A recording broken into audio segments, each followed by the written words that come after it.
வணக்கம். இன்றைய நாளில் தமிழகத்தில் நிகழ்ந்த செய்திகளை தரும் தொகுப்பு இது திண்ணை டு சென்னை. வழங்குவதற்காக சென்னையில் இருந்து சாந்தா. செய்திகளை விரிவாக பார்ப்பதற்கு முன்பாக முதலில் தலைப்புச் செய்திகளை பார்க்கலாம். எம்எல்ஏ ஆறுகுட்டி தங்கள் அணிக்கு வந்தால் ஏற்றுக்கொள்வோம். முதலமைச்சர் பழனிசாமி பேட்டி.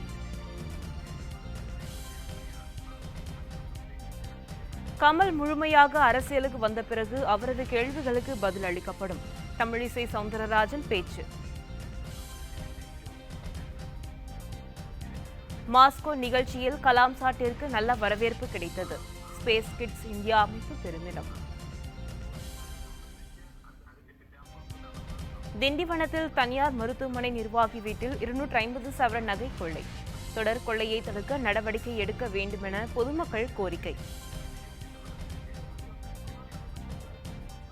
டிஎன்பிஎல் தொடர் இளம் வீரர்களுக்கு மிகப்பெரிய வரப்பிரசாதமாக அமையும். தூத்துக்குடி அணி வீரர் வாஷிங்டன் சுந்தர் நம்பிக்கை.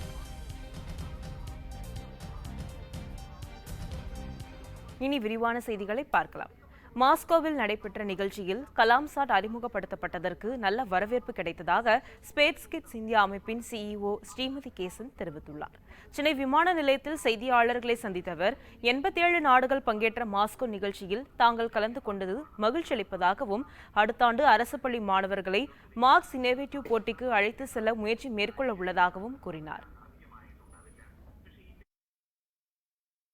முதல் முறையாக இந்திய நாட்டிலேருந்து இப்படி ஒரு டெலிகேஷன் கூட்டிகிட்டு போயிருக்கோம். இப்படி உலகத்தில் ஒரு 87 நாடுகள் கூடிய ஒரு இடத்துல முதல் முறையாக இந்தியாவுக்கு இப்படி ஒரு பெருமை சேர்த்துருக்கோம். இது முதல் படி.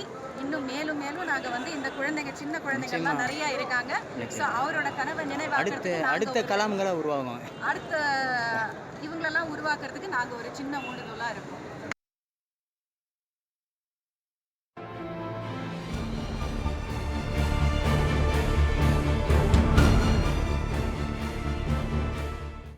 தனி ஒரு மனிதனுக்கு கருத்துக்கள் சொல்வதற்கு உரிமை இருப்பதாகவும் அந்த கருத்துக்கள் நாகரிகமாக இருக்க வேண்டும் எனவும் முன்னாள் முதலமைச்சர் பன்னீர்செல்வம் கூறியுள்ளார். மதுரை விமான நிலையத்தில் செய்தியாளர்களை சந்தித்த அவர் எம்எல்ஏ ஆறுகுட்டி அவராக தமது அணிக்கு வந்ததாகவும் பின்னர் அவராகவே பிரிந்து சென்றதாகவும் தெரிவித்தார். நமது அண்டை மாநிலமான கேரளாவில் டெங்குடைய பாதிப்பு அதிகமாக இருக்கு என்று புள்ளிவிவரங்கள் தெரிவிக்கின்றன. அதனால் அந்த பகுதியிலிருந்து வருகின்ற மூலமாக டெங்கு பரவுகின்ற ஒரு அபாயகரமான சூழல் ஏற்பட்டிருக்கிறது. அரசு துரித நடவடிக்கை எடுத்து அதை கட்டுப்படுத்த வேண்டும் என்று கேட்டுக்கொள்கிறேன். தனி ஒரு மனிதனுக்கு கருத்துக்கள் சொல்வதற்கு உரிமை இருக்கிறது. அந்த கருத்துக்கள் நாகரிகமாக இருக்க வேண்டும். இணையதளத்தில் அரசியல் செய்வதை விடுத்து முழுமையான கமல் அரசியலுக்கு வந்த பின்னர் அவர் கேட்கும் கேள்விகளுக்கு பதில் அளிக்கிறோம் என்று பாஜக மாநில தலைவர் தமிழிசை சவுந்தரராஜன் தெரிவித்துள்ளார். மாற்றுத்திறனாளிகள் அனைத்து மக்கள் புரட்சி இயக்கம் மற்றும் சில கட்சி உறுப்பினர்கள் பாஜகவில் இணையும் நிகழ்ச்சி சென்னை கமலாலயத்தில் நடைபெற்றது. இதில் கலந்து கொண்ட பாஜக மாநில தலைவர் தமிழிசை சவுந்தரராஜன் செய்தியாளர்களை சந்தித்த போது பான் குட்காவை பொறுத்தமட்டில் தமிழக முதலமைச்சர் தனி கவனம் செலுத்தி சிறப்பு விசாரணை நடத்த வேண்டும் எனவும் இதற்கு பின்னால் யார் இருந்தாலும் அவர்கள் மீது நடவடிக்கை எடுக்க வேண்டும் என்றும் குறிப்பிட்டுள்ளார். தொடர்ந்து பேசிய அவர் எல்லா துறைகளும் வரைமுறை செய்த பிறகு பெட்ரோலியம் மற்றும் மதுபானம் ஜிஎஸ்டிக்குள் கொண்டு வரப்படும் என கூறினார். மேலும் கமல் முழுமையாக அரசியலுக்கு வந்த பின்னர் எங்கள் நிலைப்பாட்டை தெரிவிப்போம் என தெரிவித்தார். கமல் முழுமையா இறங்கி வரட்டும். அரசியலுக்கு வந்தப்புறம் அரசியல் கட்சி தலைவர்களாக இருப்பவர்கள் இனிமேல் நாங்கள் பதில் சொல்கிறோம். அதுதான் இன்னைக்கு என்னோட நிலைப்பாடு. இறங்கி வரட்டும். ரஜினிக்கு நாங்கள் அதே தான் சொன்னோம். முழுமையாக தீர்க்கமாக முடிவெடுத்து அரசியலுக்கு வாருங்கள். அதற்கு பின்பு நீங்கள் என்ன நிலைப்பாடு எடுக்க வேண்டும் என்று நாங்கள் சொல்கிறோம். கமலுக்கும் அதே தான். தீர்க்கமாக முடிவெடுத்து அரசியலுக்குள்ள இறங்குங்க. களத்தில் போராடுவோம். இணையதளத்தில் போராட வேண்டாம், ட்விட்டர் தளத்தில் போராட வேண்டாம் என்பது ஊழல் தொடர்பான விவாதங்கள் தமிழகத்தில் உச்சத்தில் இருந்தபோது கலைத்துறை மற்றும் திரைத்துறையினர் கேள்வி கேட்பது ஏன் என்று மக்கள் எழுப்பும் வினாவுக்கு நடிகர் கமல் பதிலளிக்க வேண்டும் என திருமாவளவன் கூறியுள்ளார். சென்னையில் செய்தியாளர்களிடம் பேசிய திருமாவளவன் கதிராமங்கலம் மீத்தேன் உள்ளிட்ட பிரச்சினைகள் தமிழகத்தில் இருக்கும்போது நடிகர் கமல்ஹாசன் ஏன் ஊழல் குறித்து பேசுகிறார் என்பது விளங்கவில்லை எனவும் குறிப்பிட்டுள்ளார். நடிகர் கமல்ஹாசன் அவர்கள் அரசியல் தொடர்பான பல்வேறு கருத்துக்களை பதிவு செய்து வருகிறார். அது அவருக்குள்ள சுதந்திரம், அவருக்குள்ள உரிமை. அவர் இதை பேசக்கூடாது என்று நான் சொல்ல விரும்பவில்லை. ஆனால் பேச வேண்டிய நேரங்களில் குறிப்பாக ஊழல் தொடர்பான விவாதம் உச்சத்தில் இருந்தபோது திரைத்துறையை சார்ந்தவர்கள், கலைத்துறையை சார்ந்தவர்கள் யாரும் கருத்து சொல்லவில்லை என்று பொதுமக்கள் எழுப்புகிற கேள்விக்கு அவர்கள் விடையளிக்க வேண்டும்.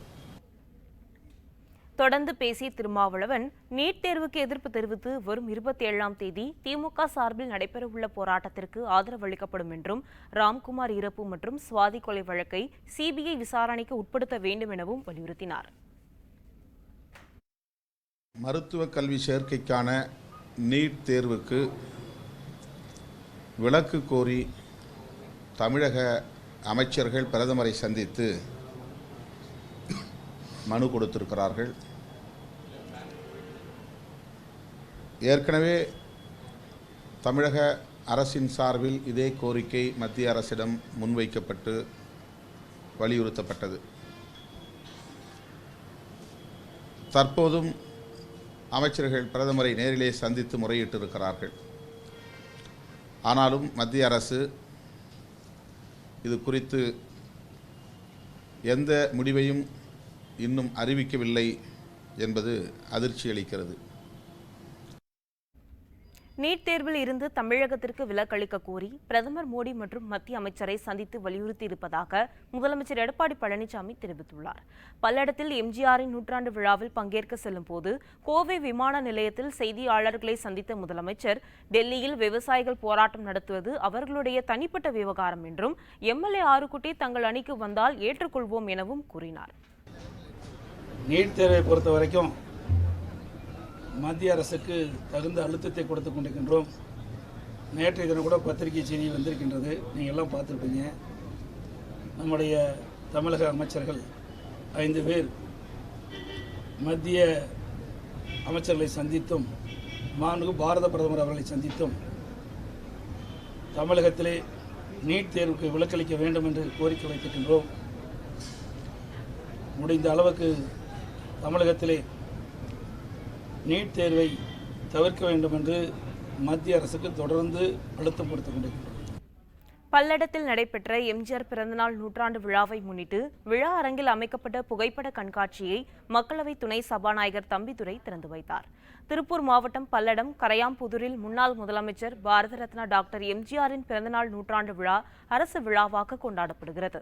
விழா அரங்கில் எம்ஜிஆர் குறித்த அரிய புகைப்பட கண்காட்சி திறப்பு விழா நடைபெற்றது. இதில் நாடாளுமன்ற துணை சபாநாயகர் தம்பிதுரை கலந்து கொண்டு கண்காட்சியை திறந்து வைத்தார். இந்த நிகழ்ச்சியில் சட்டப்பேரவை சபாநாயகர் தனபால், அமைச்சர்கள் உடுமலை ராதாகிருஷ்ணன், செங்கோட்டையன், கடம்பூர் ராஜு, செல்லூர் ராஜு, திண்டுக்கல் சீனிவாசன் உட்பட எம்எல்ஏக்கள் பலரும் கலந்து கொண்டனர். கண்காட்சியை தொடர்ந்து மாணவர்களுக்கான மனநலம் மேம்பாடு குறித்த விழிப்புணர்வு முகாம் நடைபெற்றது. இதில் ஆயிரக்கணக்கான மாணவ மாணவியர் கலந்து கொண்டனர். சென்னை வருமான வரித்துறை அலுவலகத்தில் ஆஜரான தமிழக சுகாதாரத்துறை அமைச்சர் விஜயபாஸ்கரிடம் 5 மணி நேரம் விசாரணை நடைபெற்றது. கடந்த 7ஆம் தேதி தமிழக சுகாதாரத்துறை அமைச்சர் விஜயபாஸ்கரின் வீடு, அலுவலகம் மற்றும் அவர் தொடர்புடைய அனைத்து இடங்களிலும் வருமான வரித்துறை அதிகாரிகள் திடீர் சோதனை நடத்தினர். இந்த சோதனையில் ஆர்கே நகர் வாக்காளர்களுக்கு பணம் விநியோகம் செய்ததற்கான முக்கிய ஆவணங்கள் மற்றும் கட்டுக்கட்டாக ரொக்க பணம் பறிமுதல் செய்யப்பட்டதாக கூறப்பட்டது. இதனைத் தொடர்ந்து வருமான வரித்துறையினர் 2 முறை சம்மன் அனுப்பி விசாரணை நடத்தினர். இதற்கிடையே கல்குவாரியில் கைப்பற்றப்பட்ட ஆவணங்கள் குறித்து விசாரணை நடத்த சம்மன் அனுப்பப்பட்டது. இதையடுத்து அவர் நுங்கம்பாக்கத்தில் உள்ள வருமான வரித்துறை அலுவலகத்தில் நேற்று மாலை ஆஜரானார். அவரிடம் 5 மணி நேரத்திற்கும் மேலாக அதிகாரிகள் விசாரணை நடத்தினர். மத்திய மாநில அரசுகள் இணக்கமாக செயல்பட்டு வருவதால் தமிழக மக்களுக்கு நன்மை ஏற்பட்டுள்ளதாக ஆண்டிப்பட்டி அதிமுக சட்டமன்ற உறுப்பினர் தங்க தமிழ்ச்செல்வன் தெரிவித்துள்ளார். மதுரையில் செய்தியாளர்களை சந்தித்த அவர், விவசாயிகள் போராட்டம் நியாயமான கோரிக்கை எனவும் அவர்களின் கோரிக்கையை ஏற்று மத்திய அரசு கடனை தள்ளுபடி செய்தால் விவசாயிகள் பயன்பெறுவார்கள் என்றும் கூறினார். விவசாயிகள் போராட்டம்ன்றது ஒரு நியாயமான கோரிக்கை.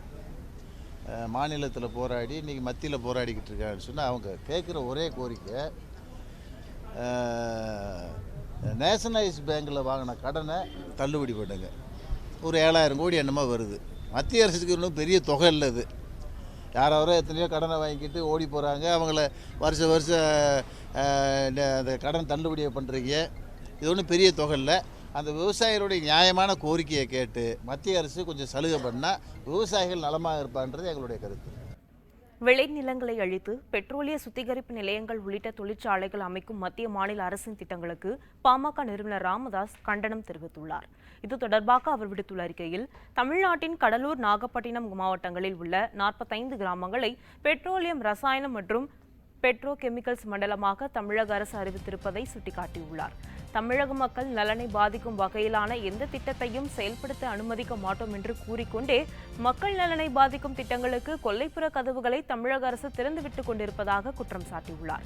புதுக்கோட்டை மாவட்டம் நெடுவாசலிலும் தஞ்சாவூர் மாவட்டம் கதிராமங்கலத்திலும் ஹைட்ரோ கார்பன் திட்டங்களுக்கு எதிராக மக்கள் தொடர் போராட்டங்களை நடத்தி வந்தாலும் அதை பற்றி கவலைப்படாமல் மிக கொடிய விளைவுகளை ஏற்படுத்தும் பெட்ரோ கெமிக்கல் திட்டத்தை அறிவிக்க மிகப்பெரிய துணிச்சல் வேண்டும் எனவும் குறிப்பிட்டுள்ளார்.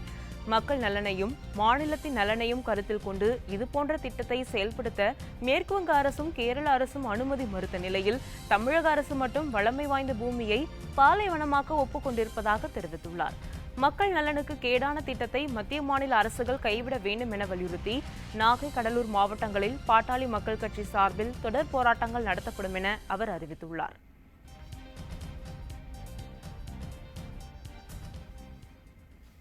டிஎன்பிஎல் கிரிக்கெட் தொடரின் தொடக்க ஆட்டத்தில் நடப்பு சாம்பியன் தூத்துக்குடி அணியும் திண்டுக்கல் அணியும் மோத உள்ளன. சென்னை சேப்பாக்கம் மைதானத்தில் இன்று நடைபெறும் தொடக்க லீக் ஆட்டத்தில் நடப்பு சாம்பியன் தூத்துக்குடி, திண்டுக்கல் அணிகள் பலப்பரீட்சை நடத்துகின்றன. கடந்த ஆண்டு சிம்ம சொப்பனமாக வலம் வந்து தூத்துக்குடி அணி நடப்பு தொடரிலும் தனது ஆதிக்கத்தை நிலைநாட்டும் முனைப்பில் உள்ளது. காயம் காரணமாக தினேஷ் கார்த்திக் விளையாடாதது பின்னடைவாக இருந்தாலும் தொடரை வெற்றியுடன் தொடங்க வீரர்கள் தீவிரம் காட்டி வருகின்றனர். திண்டுக்கல் டிராகன்ஸ் அணியை பொறுத்தவரை கடந்த ஆண்டு முதல் 4 ஆட்டங்களில் வரிசையாக வெற்றி பெற்று பயணத்தை கம்பீரமாக தொடங்கியது. இந்த முறையும் வெற்றியுடன் தொடங்க எதிர்நோக்கியுள்ளது. இவ்விரு அணிகளும் இதற்கு முன்பு 2 ஆட்டங்களில் மோதியுள்ளன. அதில் இரு அணியும் தலா ஒரு ஆட்டத்தில் வெற்றி பெற்றிருப்பது குறிப்பிடத்தக்கது. டிஎன்பிஎல் தொடர் இளம் வீரர்களுக்கு தங்களது திறமைகளை நிரூபிக்க மிகப்பெரிய வரப்பிரசாதமாக அமையும் என தூத்துக்குடி அணியில் இடம் பிடித்துள்ள நட்சத்திர வீரர் வாஷிங்டன் சுந்தர் தெரிவித்துள்ளார். அவருடன் நமது செய்தியாளர் மீனா நடத்திய நேர்காணலை இப்போது பார்க்கலாம். உங்களுடைய ஃபர்ஸ்ட் டிஎன்பிஎல் தொடர் குறித்த அனுபவம், அதற்கு முன்னதாக அண்டர் 19 டீமில் உங்களுடைய கோச்சிங், இதெல்லாம் எக்ஸ்பீரியன்ஸ், உங்களுடைய இன்னைக்கு இந்த லெவலுக்குரிய காரணம், உங்களுடைய அனுபவத்தை எங்கள் கூட கொஞ்சம் ஷேர் பண்ணுங்கள். இப்போ அண்டர் 19 இந்தியா எனக்கு வந்து ராகுல் டிராவிட் கோச்சாக இருந்தார். அவர் நிறைய சப்போர்ட் பண்ணார், நிறைய பேசினார், நிறைய என்கரேஜ் பண்ணார். அது நிறைய ஹெல்ப் ஆச்சு. அங்கேருந்து என்னால் முன்னுக்கு வர முடியும்ன்ட்டு நிறைய பிலீஃப் இருந்துச்சு அந்த டோர்னமெண்ட் முடிஞ்சதுக்கப்புறம். அதுக்கப்புறமா டிஎன்பிஎல் வந்ததுக்கப்புறம் நாங்கள் வந்து வின் பண்ணது வந்து ஒரு பெரிய விஷயமா ஆச்சு. ஃபஸ்ட் எடிஷன் நிறைய பேர் பார்த்துருப்பாங்க. வின் பண்ணுற டீம்லேருந்து ஒரு பிளேயர் வந்துட்டு ரொம்பவே நல்லா பார்ப்பாங்க. ஸோ எனக்கு தெரிஞ்சு நான் நல்லா பண்ணேன் போன வருஷம் டிஎன்பிஎல். எனக்கு ரஞ்சி ட்ராஃபி, விஜய் ஹசாரேலாம் நல்லா பண்ணேன். ஸோ எனக்கு ஐபிஎல்லும் கிடச்சிது. ஸோ ஐபிஎல்லில் நல்லா பண்ண முடிஞ்சது என்னால். ஸோ நிச்சயமாக டிஎன்பிஎல் உங்களுக்கு ஒரு சிறந்த அடித்தளமாக அமைந்திருக்குதுன்னு சொன்னீங்க. ஐபிஎல் அப்படின்னு எடுத்துக்கிட்டே பூனே அணியில் உங்களுக்கு எதிர்பாராத விதமாக அந்த அணியில் விளையாடுறதுக்கு சான்ஸ் கிடச்சிது.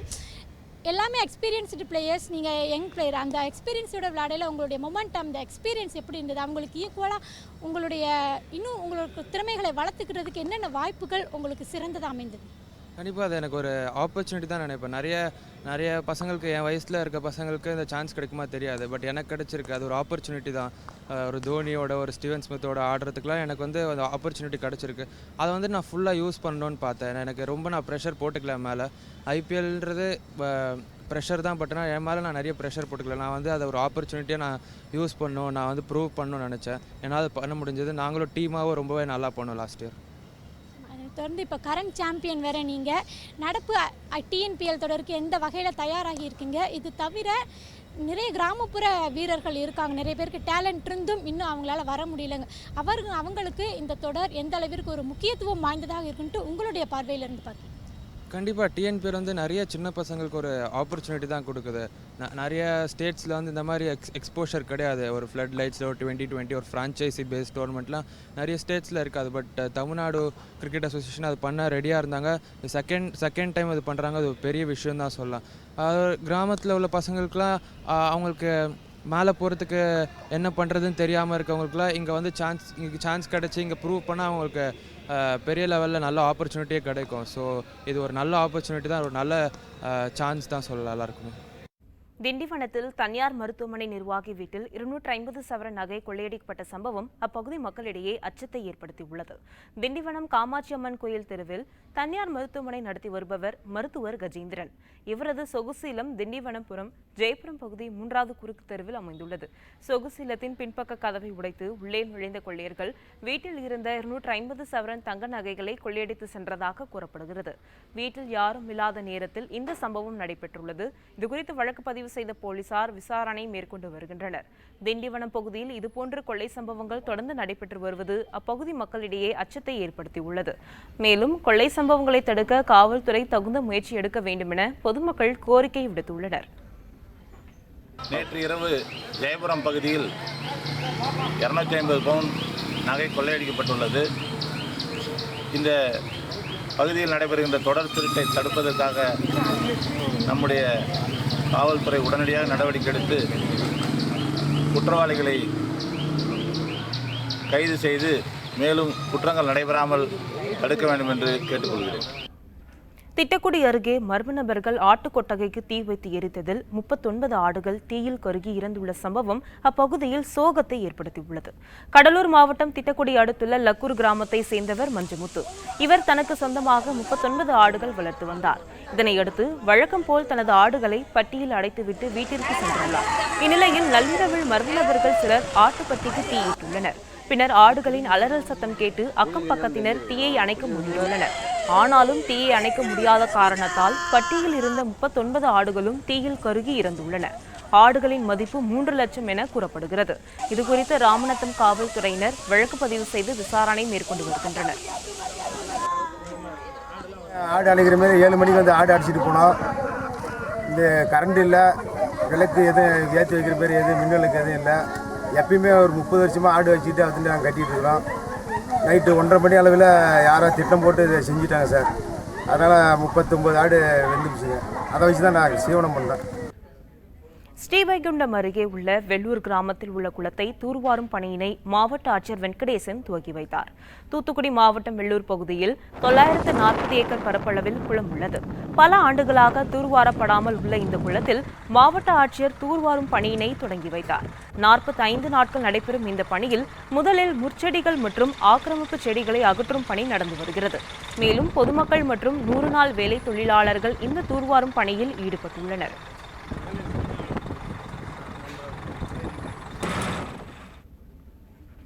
உசிலம்பட்டி அருகே நடைபெற்ற தொன்மை பாதுகாப்பு விழாவில் பங்கேற்ற பள்ளி மாணவர்களுக்கு மண்பாண்டங்கள் செய்வது குறித்து பயிற்சி அளிக்கப்பட்டது. தமிழக அரசு சார்பில் அரசு மற்றும் அரசு உதவி பெறும் பள்ளிகளில் தொன்மை பாதுகாப்பு இயக்கம் என உருவாக்கப்பட்டு பள்ளி மாணவர்களுக்கு பழந்தமிழர்களின் வாழ்க்கை முறைகள் குறித்து பயிற்சி அளிக்கப்பட்டு வருகிறது. அதன்படி மதுரை மாவட்டம் உசிலம்பட்டி நாடார் சரஸ்வதி மேல்நிலைப் பள்ளியில் இந்த இயக்கம் உருவாக்கப்பட்டுள்ளது. இதில் களிமண்ணால் உருவாக்கப்படும் மண்பாண்டம், உண்டியல், பூந்தொட்டி, மீன் தொட்டி ஆகியவை செய்வது குறித்து மாணவர்களுக்கு பயிற்சி அளிக்கப்பட்டது. இதில் 500க்கும் மேற்பட்ட மாணவர்கள் கலந்து கொண்டு பயிற்சி பெற்றனர். 8ஆம் வகுப்பு வரைக்கும் உள்ள மாணவர்கள் ஒரு 550 பேர் வந்திருக்காங்க. இந்த ஊரில் ஒரு 8 ஃபேமிலி செஞ்சுக்கிருந்த இந்த மண்பானை தொழில் இப்போ ஒரே ஒரு வீட்டில் மட்டும்தான் பண்ணிக்கிருக்காங்க. இதை எப்படி செய்கிறாங்க மாணவர்கள் மத்தியில் நம்ம ஒரு வரவேற்பு ரொம்ப ஆர்வமாக அதை பார்த்து மாணவர்களுக்கு பயனுள்ளதாக இருந்துச்சு.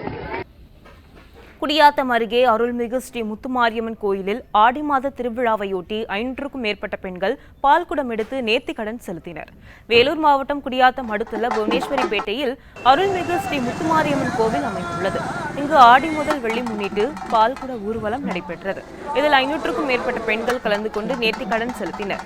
பின்னர் ஸ்ரீ முத்துமாரியம்மனுக்கு பாலாபிஷேகம் செய்யப்பட்டு சிறப்பு பூஜைகள் நடைபெற்றன.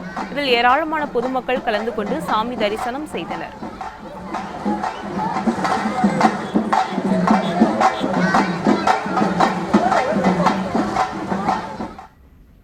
ஆம்பூர் அருகே 2 லாரிகள் நேருக்கு நேர் மோதி விபத்திற்குள்ளானதில் ஓட்டுநர்கள் உட்பட 4 பேர் பலியாகினர். வேலூர் மாவட்டம் ஆம்பூர் அருகே சென்னையிலிருந்து பெங்களூரு நோக்கி சென்று கொண்டிருந்த லாரி மீது மாட்டு தீவனம் ஏற்றி வந்த மற்றொரு லாரி மோதியதில் விபத்து ஏற்பட்டது. இந்த விபத்தில் லாரி ஓட்டுநர்கள் உட்பட 4 பேர் சம்பவ இடத்திலேயே உயிரிழந்தனர்.